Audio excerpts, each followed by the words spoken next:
Voilà, merci Alice, bonsoir à vous tous.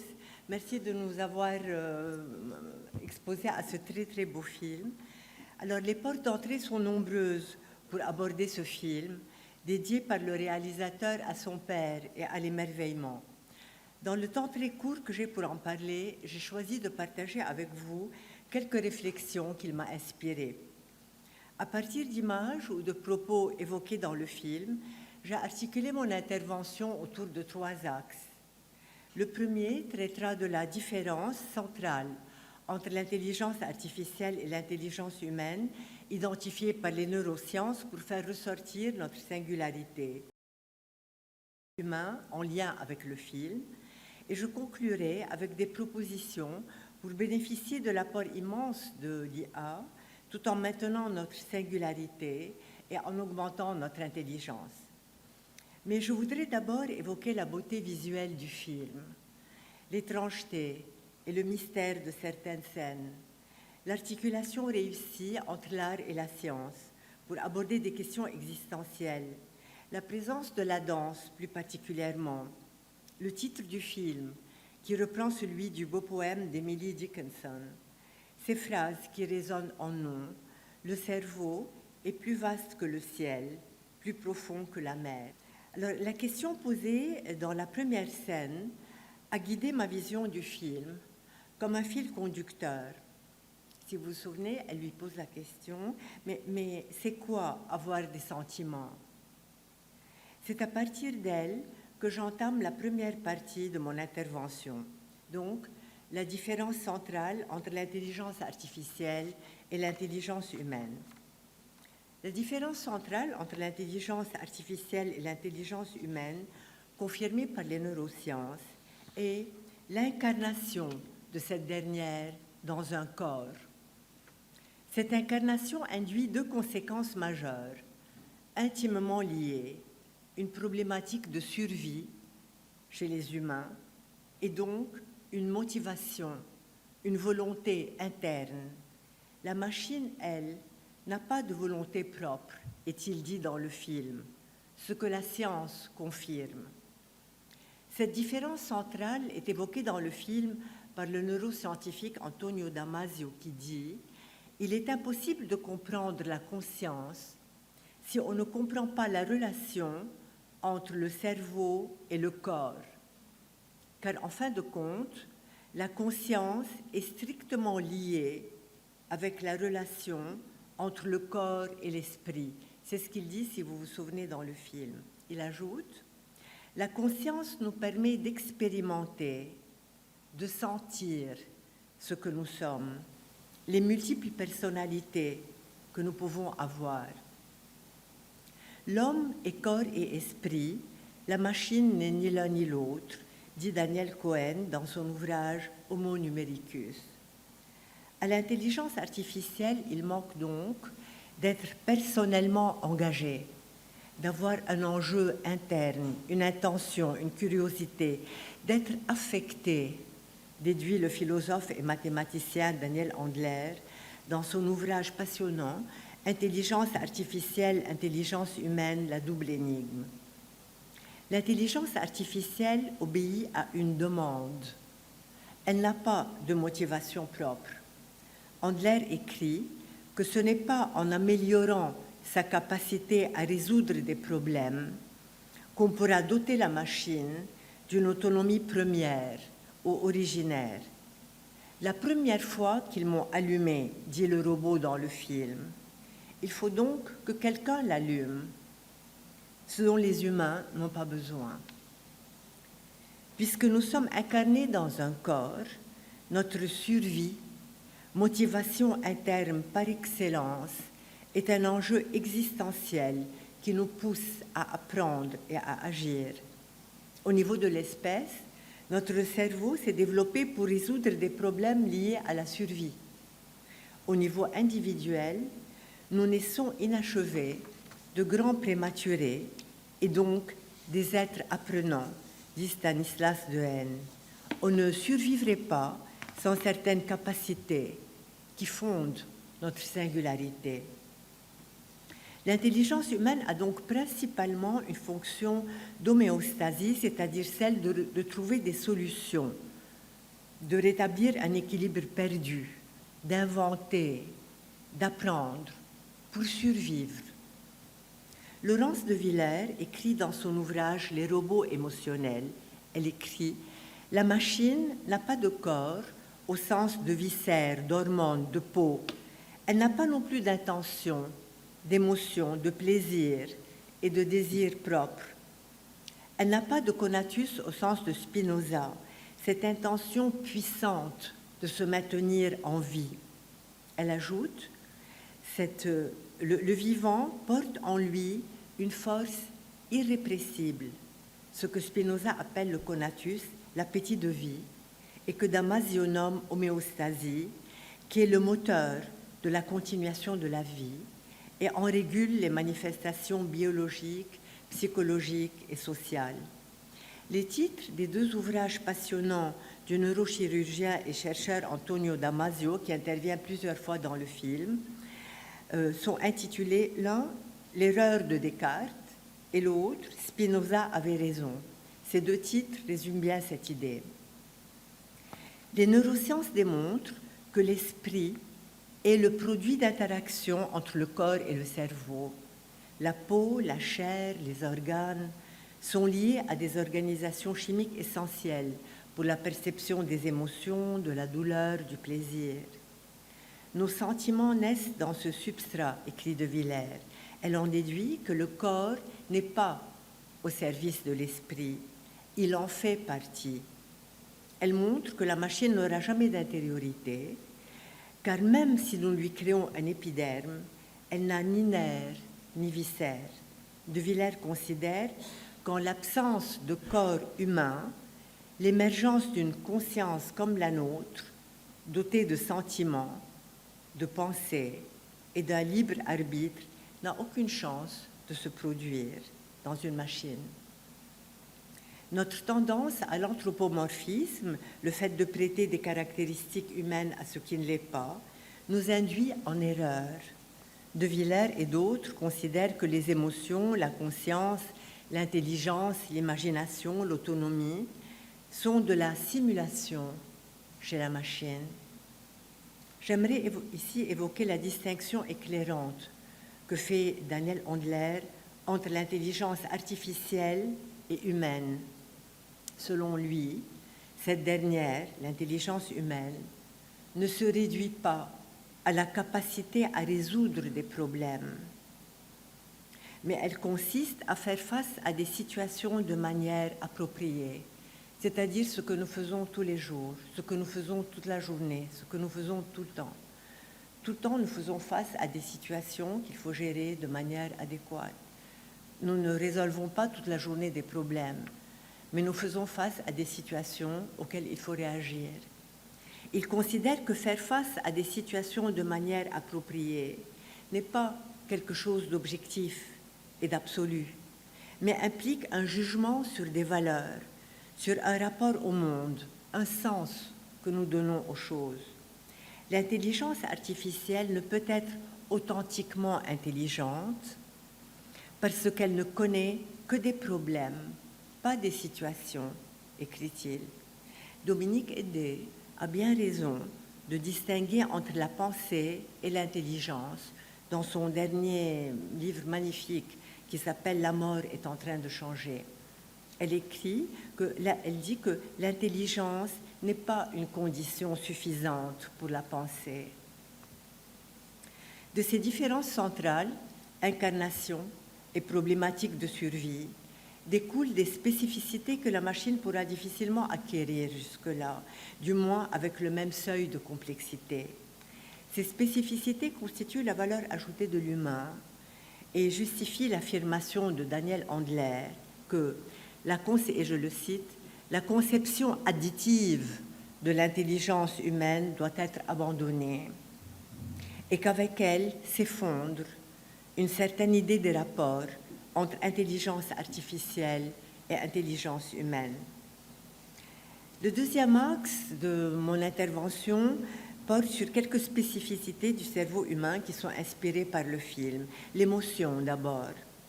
La question de l'émotion est centrale dans le film.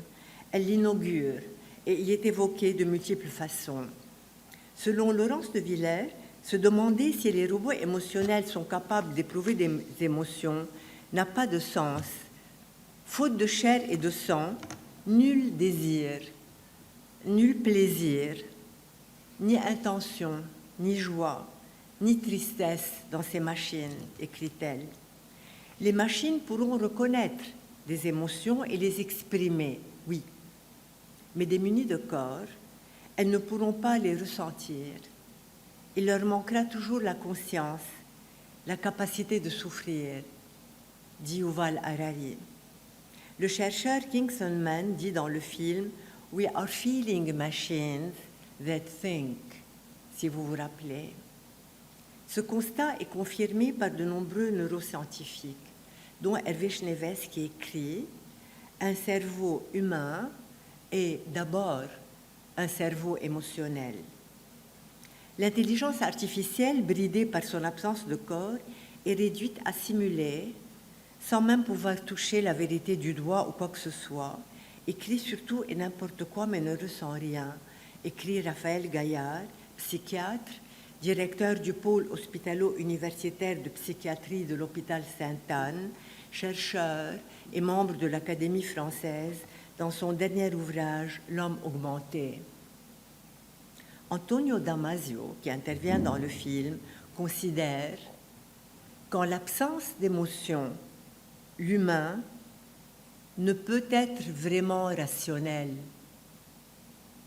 Il le prouve dans les ouvrages que j'ai évoqués, notamment avec le récit réel de Phinéas Cage. Monsieur Cage ne pouvait plus avoir de vie professionnelle, sociale et familiale à cause d'une lésion cérébrale qui n'avait pourtant pas endommagé ses capacités langagières, ni ses capacités de calcul et de mémorisation, mais avait endommagé les circuits de l'émotion. Il ne comprenait plus les émotions des autres, était incapable de gérer les siennes et avait perdu le sens des valeurs. Les émotions ont une fonction de survie, car elles sont un dispositif d'évaluation, écrit de Villers. Elles sont un mécanisme d'alerte. Chez les humains, émotion et cognition, c'est-à-dire l'ensemble de nos capacités mentales, comme apprendre, réfléchir, comprendre, sont fortement articulées et l'émotion précède le savoir. C'est ainsi que Damasio justifie le titre de son livre « Savoir et sentir ». On sent d'abord, on apprend ensuite. Le linguiste Alain Rey confirme ces données et nous apprend que le mot « penser » vient du mot « peser ». Cette pesée est fortement impactée par nos émotions, car tributaire de nos valeurs, de nos représentations et de nos expériences qui ne proviennent pas d'une accumulation de données neutres, mais qui sont chargées émotionnellement. Yann Lequin, un des chercheurs majeurs en intelligence artificielle, a raison de dire que la plupart de la connaissance humaine n'est pas textuelle, mais provient de notre expérience humaine. L'étymologie du mot « penser » confirme le constat de Daniel Handler que l'intelligence est une notion irréductiblement normative, à l'image du jugement éthique ou esthétique, c'est-à-dire qu'elle est alignée sur des valeurs, sur une vision du monde, sur un objectif, sur le sens qu'on donne aux choses. Il est d'ailleurs intéressant de noter que le mot « sens » fait référence à 3 éléments, la sensation, la signification et la direction, lesquels, déclinés dans cet ordre, est clair. On sent d'abord, on donne du sens à ce que l'on sent, puis on se dirige. Le chercheur Goffpel nous apprend dans le film que 95% des connexions que nous faisons sont des connexions internes, fruits d'échanges intérieurs sans fin. C'est cela aussi qui fonde notre singularité, notre inventivité. Ces connexions sont toujours personnelles, uniques. Doter l'IA d'émotions est un chemin semé d'embûches, selon Raphaël Gaillard, car les affects humains sont d'une grande complexité. Selon lui, dans le cerveau humain, l'accordage des pensées et des émotions ne se fait pas d'une façon harmonieuse, mais tient du miracle, un miracle menacé par la puissance de notre cerveau, sa formidable complexité, celle qui nous permet de créer le monde par la pensée, mais qui nous expose aussi à nous perdre dans ces pensées. Notre cerveau a choisi la complexité plutôt que la robustesse, écrit Gaillard, qui considère la maladie mentale, ces bugs, comme intrinsèque au cerveau humain, prix et preuve de sa complexité. Il dit qu'il faudrait une armée de psychiatres pour soigner les intelligences artificielles. Le concept de résonance utilisé par le sociologue Armut Rosa m'a interpellée. La résonance est ce qui nous touche et fait écho en nous. Rosa montre que nous ne serons jamais en résonance avec une machine qui calque ses comportements sur les nôtres, comme nous le sommes avec un humain. Une machine instaure une relation muette, dit-il, dénuée de résonance. L'émotion de la musique classique se construit dans la profondeur et l'accumulation des causes, plutôt que dans la succession des effets, dit un grand musicien. C'est donc à partir de la vie intérieure de son auteur qu'une œuvre nous touche. Damasio dit dans le film, une des grandes révolutions modernes est le fait de rendre leur juste valeur aux émotions, oui, car elles sont constitutives de notre singularité. La question de la créativité est également sous-jacente dans le film. Faut-il parler de créativité quand il s'agit d'hybrider des styles différents plutôt que d'en créer un, demande Gaillard. Contrairement à la machine, nous les humains sommes capables de transgresser, de sortir des sentiers battus, de trouver des associations nouvelles et inédites. Nous sommes capables de rupture, de dépasser l'existant, alors que l'IA se base sur l'existant, sur des paradigmes passés. La découverte relève de l'esprit humain transgressif, écrit Daniel Linard. Nous créons en osant des chemins inédits. Selon Gaillard, même les découvertes en sciences et en mathématiques sont tributaires de la capacité de l'humain à aller vers la pensée divergente, vers des solutions non probables. Nous sommes capables de désobéir, d'où nous rebeller, est-il dit dans le film, si vous vous souvenez. Nous avons vu que ce qui manque à l'IA, c'est d'être incarné dans le corps. Mais ce qui se joue dans une œuvre, c'est son incarnation, écrit Gaillard. Il considère que pour réellement donner à une œuvre sa puissance, il faut les couches les plus profondes de ce cerveau. Ces structures limbiques et bien évidemment le corps entier qui porte nos émotions. Sans cette pondération corporelle, nous n'avons affaire qu'à l'écume de la vague, dont le miroitement est certes spectaculaire, mais qui n'a guère de portée. Les textes composés par ChatGPT continueront de nous donner l'impression de singer maladroitement un style, faute de l'incarner, dit-il. Le chorégraphe Plej Lokaj, dans une masterclass que j'ai vue, demande à ses danseurs d'éprouver l'émotion pour pouvoir la transmettre. N'est-ce pas ce qui est indirectement évoqué dans les scènes de danse du film, dans les propos de la chorégraphe?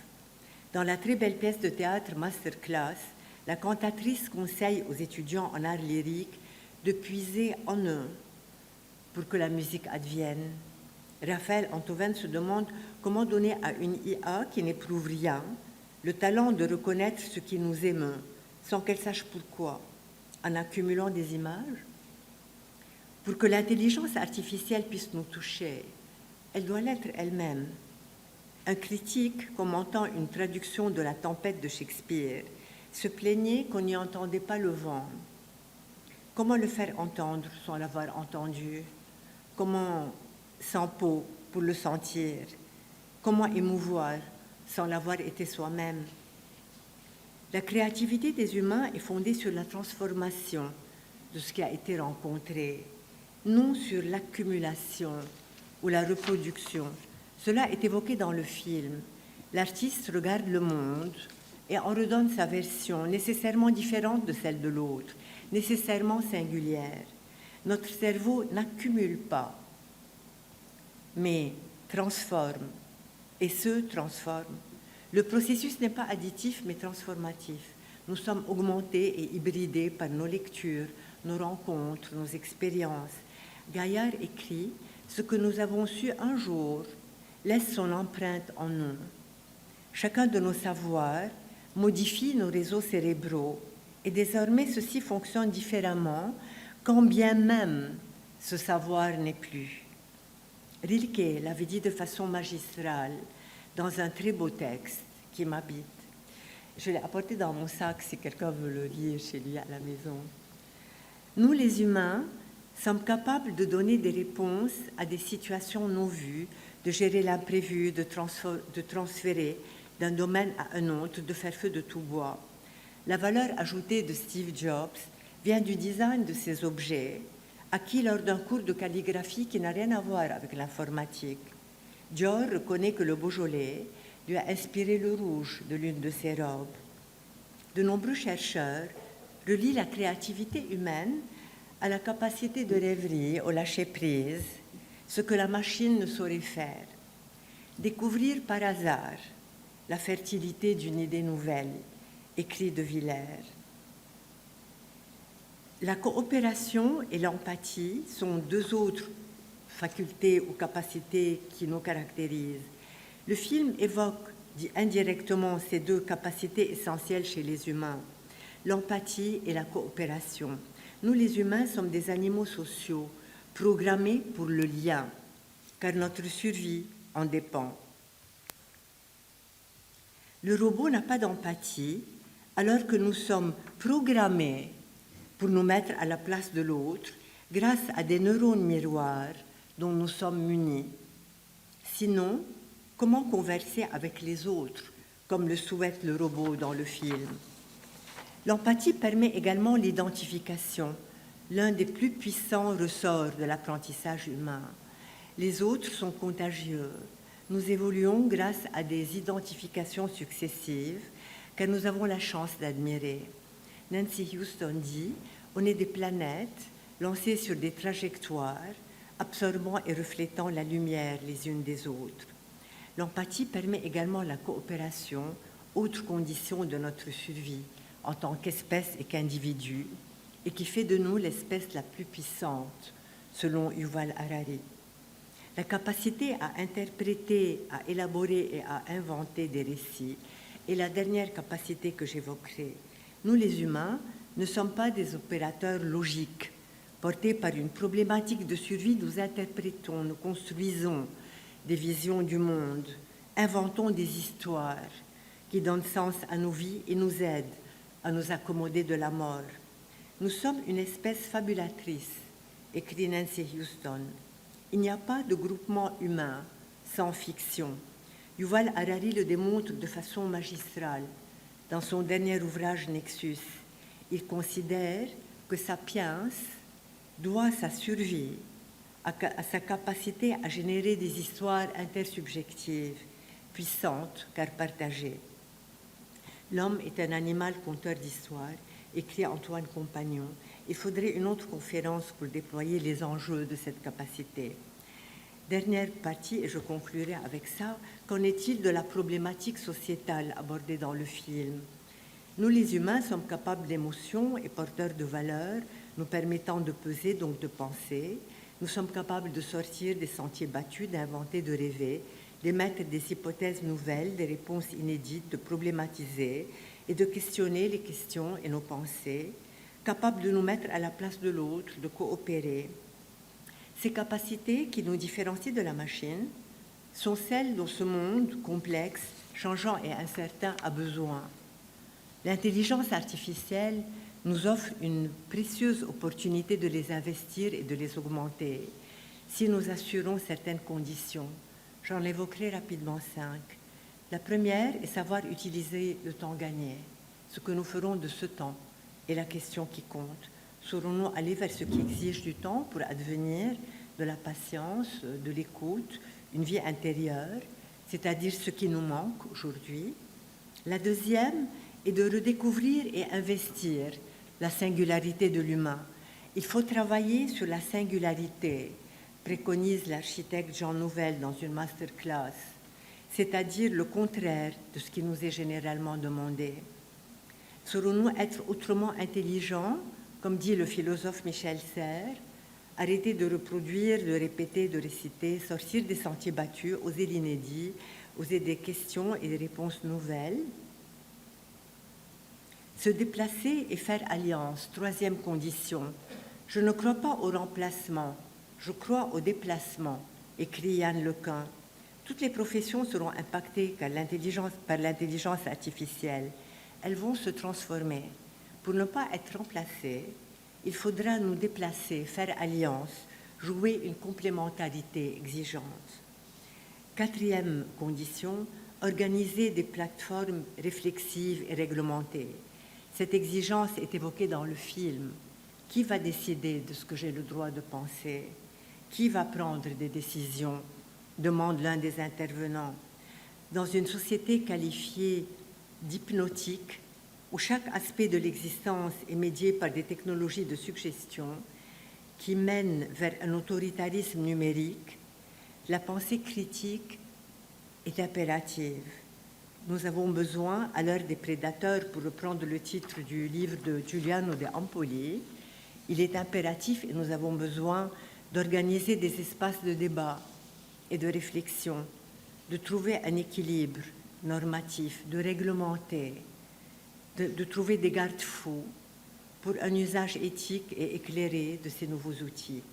Dernière condition, repenser les compétences à développer et revisiter notre système éducatif, sachant qu'une intégration fructueuse de l'IA nécessite un surcroît plutôt qu'une dilution des compétences. Cela n'est plus approuvé. En conclusion, notre relation à l'IA relève, selon Gaillard, de deux syndromes. Celui de Pygmalion, sculpteur de la mythologie grecque fasciné par sa propre créature, qui en tombe amoureux et lui donne vie, et celui de Stockholm, qui fait que l'otage s'identifie à son ravisseur et se place volontairement sous son emprise. Nous avons enfanté l'IA et nous en sommes otages. À nous de nous libérer de la fascination et de l'effroi, en nous plaçant dans une perspective de collaboration et non de compétition ou de remplacement avec la machine, en assurant les garde-fous incontournables. Si l'intelligence sait faire face à une situation de manière appropriée, comme nous l'avons dit, alors soyons intelligents. Profitons des apports immenses de l'intelligence artificielle pour favoriser un monde plus humain. Profitons de ces apports pour augmenter notre intelligence au lieu de la diminuer. Le choix est entre nos mains.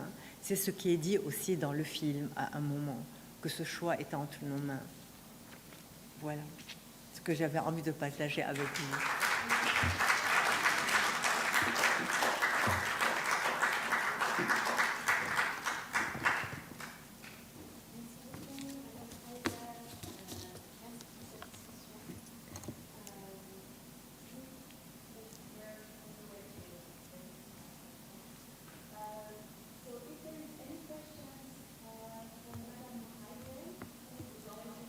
Ce n'est pas des questions, il n'y a pas un sachant et des gens qui posent des questions, peut-être des réflexions, des commentaires, si quelqu'un a envie de partager. Exactement. Je ne suis pas la sachante. Des remarques ou des questions au fond, très bien.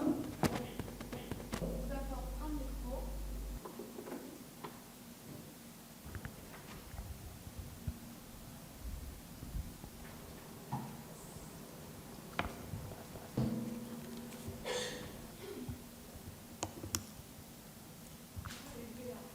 Oui, ok, si vous avez une voix qui porte, sinon il faudra parler au micro ici.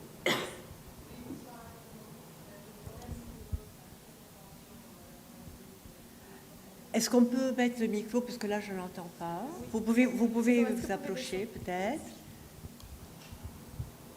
Merci beaucoup. Bonsoir tout le monde. Je vous remercie de votre intervention que j'ai trouvée fort bien intéressante et surtout les références que vous avez données et qui nous donnent beaucoup d'idées sur des livres à lire. Alors, j'ai apprécié aussi la différence que vous avez faite entre l'homme et la machine, l'intelligence artificielle, tout en listant les caractéristiques de l'intelligence artificielle et ce qui fait la singularité de l'homme. Vous avez rapidement évoqué à la fin la pensée, la réflexion critique et l'effort qu'on a à faire pour nous préparer. Là, je voudrais demander à moi-même d'abord et à vous, qu'est-ce qui est plus important? Est-ce que c'est de nous intéresser à savoir ce qu'est l'intelligence artificielle ou bien à anticiper et à nous intéresser plutôt au rapport de l'homme à l'intelligence artificielle, surtout que dans le film, on nous dit que l'homme, il aura à réfléchir ses réactions et pas ses actions. Donc, serions-nous uniquement des observateurs, sachant aussi que la vision, ce que dit le film, la vision de la machine, elle est tout à fait différente de la nôtre. Voyez. Et puis ensuite, quand on nous invite à nous dépasser, à développer notre intelligence pour explorer de nouvelles voies, c'est pas facile à l'homme humain, à l'être humain. Quelles sont les nouvelles voies? Est-ce qu'on peut les définir? Parce qu'on ne peut pas se jeter dans le noir comme ça, vous voyez. Donc il y a beaucoup d'incertitudes et on aimerait bien avoir plus de choses évidentes pour aller sur cette voie de l'émancipation et du progrès. Merci beaucoup. Oui, ça fonctionne. Ça. Oui, merci beaucoup. Ce ne sont pas d'ailleurs des questions, ce sont des réflexions très, très intéressantes. Peut-être que moi, je les synthétiserai comme ça. J'aurais peut-être 3 choses rapidement à dire. La première chose, quand vous avez dit que tout dépend de nos réactions, comment nous, on va réagir. Moi, je suis entièrement d'accord avec vous. Et c'est d'ailleurs quand il dit dans le film qu'il y a un choix qui est entre nos mains. Mais c'est un choix vital et excessivement important. Et moi, je travaille dans le champ de l'éducation. Et je vois combien ce choix qu'on va faire, et il y va, j'ai envie de dire, même de notre survie. Parce que ces outils de l'intelligence artificielle, dans le champ dans lequel je travaille, le champ de l'éducation, on est censé développer les compétences des jeunes, que ce soit des enfants ou des jeunes en général. La machine, ces outils-là peuvent empêcher le développement des compétences en répondant comme ça rapidement à toutes les questions, ou bien elles peuvent être un élément pour augmenter la capacité des gens à apprendre. Et là, par exemple, c'est l'usage qu'on fait de ces outils qui va être déterminant. Comment on va utiliser ces outils, à quel moment on les utilise, comment on les utilise, comment on enseigne à les utiliser. Ce sont des choix décisifs parce que ces outils peuvent empêcher les enfants de développer certaines de leurs compétences ou bien elles peuvent au contraire les augmenter. Donc ça déjà c'est un premier créneau. Donc à nous vraiment de réfléchir. Alors, et vous avez dit tout à l'heure, dans une de vos réflexions, vous avez dit quelles sont les compétences que l'on devrait avoir. Donc justement, avoir l'esprit critique, un esprit critique, avoir de la créativité, pousser plus loin notre pensée, être plus exigeant envers nous-mêmes, moi je pense, est impératif. Et peut-être une seconde condition que j'ai rapidement citée, c'est de réglementer. Et moi, je pense que c'est absolument nécessaire, qu'une réglementation est nécessaire. On ne peut pas laisser ce champ évoluer et se développer par lui-même. Et là, c'est en tout cas l'objet d'une autre, d'un autre moment de réflexion. On n'a pas le temps de déployer ça ici. Et puis peut-être dans ce que vous avez dit, il y a aussi quelles compétences développer chez les jeunes maintenant. C'est une vraie question qui se pose. Et on sait qu'actuellement, l'esprit critique est considéré comme grande cause nationale dans certains pays, pour vous dire combien c'est important d'avoir un esprit critique envers tout ce qu'on reçoit dans ce qu'on appelle maintenant cette info-obésité, avec tous les biais du cerveau qui sont portés vers le fait d'être exposé, de lire, des choses qui confirment leurs convictions. Et là, Il y a un sociologue très intéressant, si ça vous intéresse, qui s'appelle Gérald Bronner, qui a beaucoup travaillé sur ça, combien les réseaux sociaux et toutes les informations fausses ouvrées, en tout cas, impactent notre cerveau et notre façon de penser et comment s'en prévenir. C'est pour ça que l'esprit critique est considéré comme grande cause nationale. Donc c'est tout un champ maintenant de réflexion qui est excessivement important. Voilà, donc il y aurait peut-être beaucoup de choses à dire et les questions que vous avez posées sont très centrales, mais c'est déjà bien, j'ai envie de dire, de continuer à se poser ces questions. Et se les poser ensemble est intéressant aussi, si je ne connais pas seul à se les poser. Est-ce qu'il y a d'autres questions dans l'Assemblée? Oui, Bien commentaire. première et deuxième question. Merci, moi c'est plus facile. Bonsoir, alors merci beaucoup. Je voulais juste relever un point qui a été dit dans le film et que vous avez repris. C'est la question sur la capacité de l'IA à se rebeller. À se rebeller. Et à un moment, vous avez dit que nous, êtres humains, on est toute la journée en train de réagir de la bonne façon ou de réagir pour faire ce qu'il faut. Cependant, parfois, on fait ce qu'il ne faut pas.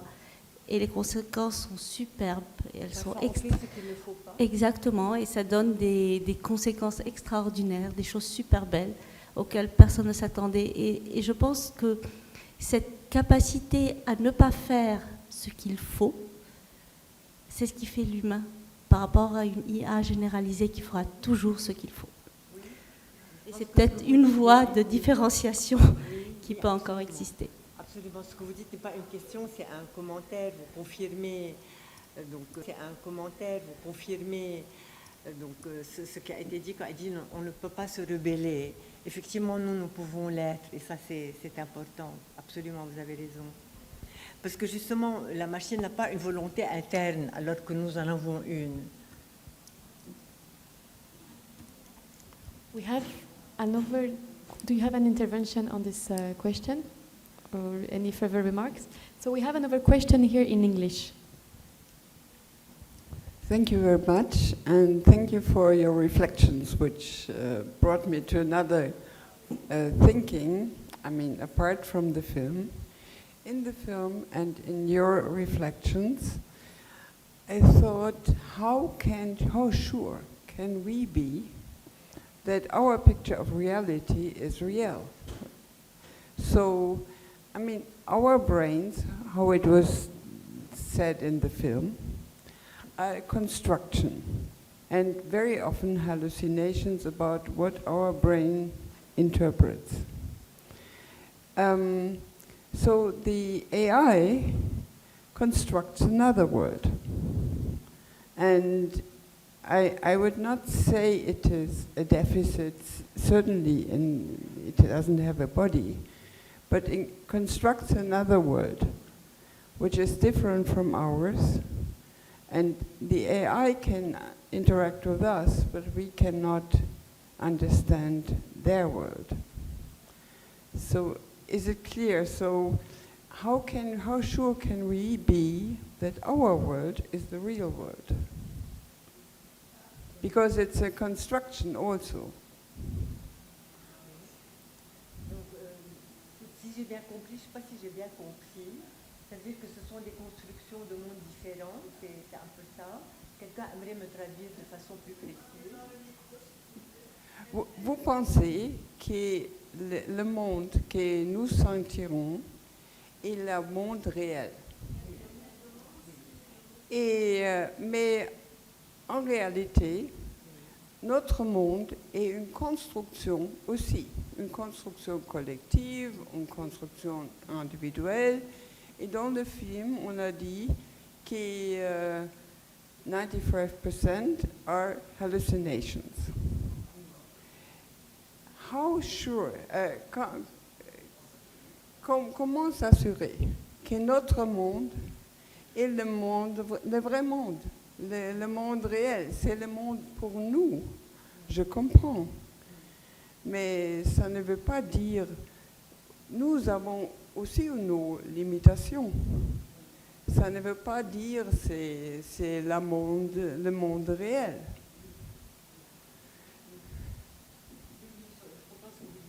Oui, c'est vrai parce que je ne sais pas, j'ai pas de réponse parce que je vous dis, je ne suis pas la sachante.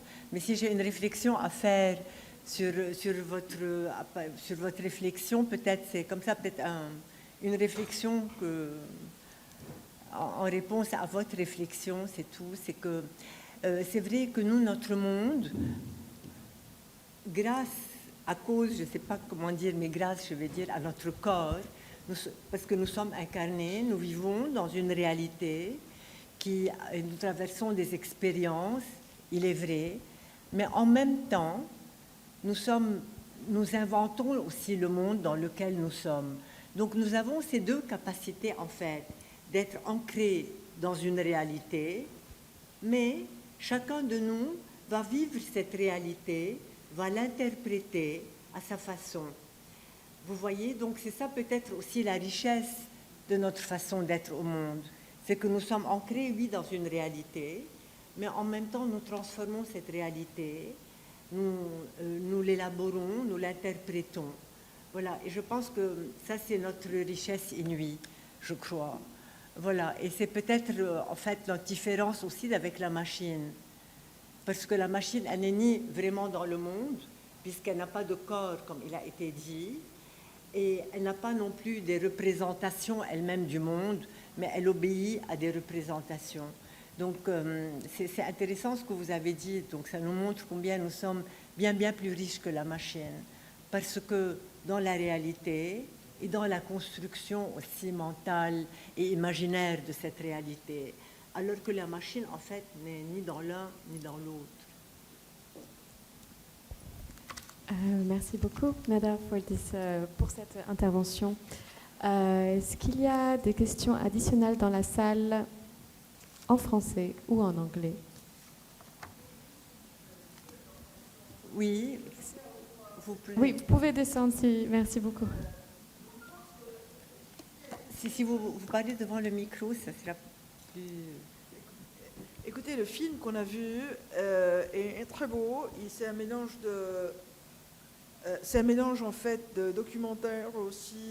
Il y a une dimension artistique qui est très belle, mais il ne répond pas tout à fait à un questionnement fondamental, c'est-à-dire d'où vient exactement l'intelligence artificielle qu'il a lui-même posée.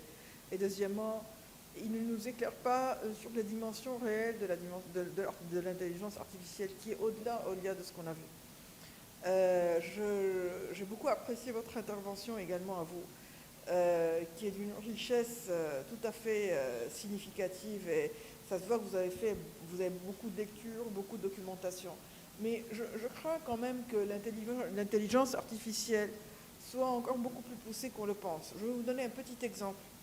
Je suis avocate, je suis professeure d'université et je suis arbitre. J'ai demandé une fois à une dame qui est très haute, qui est à la tête du Tech Hub de HEC, qui en fait, elle s'occupe de tout ce qui s'appelle intelligence artificielle, dans les nouvelles tendances émergentes en France et en Europe.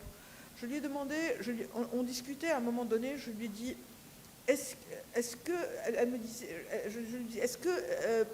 quelles sont les limites de l'intelligence artificielle? Moi, je disais comme ça, que moi, étant arbitre, je suis certaine qu'un robot est incapable de venir juger une affaire en milieu et place, parce qu'il est incapable de dire ce qui est bien, ce qui est mauvais, de trancher un litige de façon indépendante, impartiale, et en ayant justement cette intelligence de la complexité d'un cas et les nuances que peut supposer une solution. Elle me dit, mais pas du tout, détrompez-vous, de plus en plus maintenant, on a recours à des intelligences artificielles, même pour trancher des cas où qu'on confine ordinairement à des personnes. Donc les limites de l'intelligence artificielle commencent à devenir sans limite. Donc en fait, on est de loin, il y a un réel danger. Je suis d'accord qu'une réglementation s'impose, mais quels sont les codes de cette réglementation? Au nom de quoi? C'est quand même un instrument, mais c'est un instrument invasif. Donc je suis évidemment, les robots, ce ne sont pas des humains, c'est peut-être des humanoïdes, mais ce n'est pas des humains.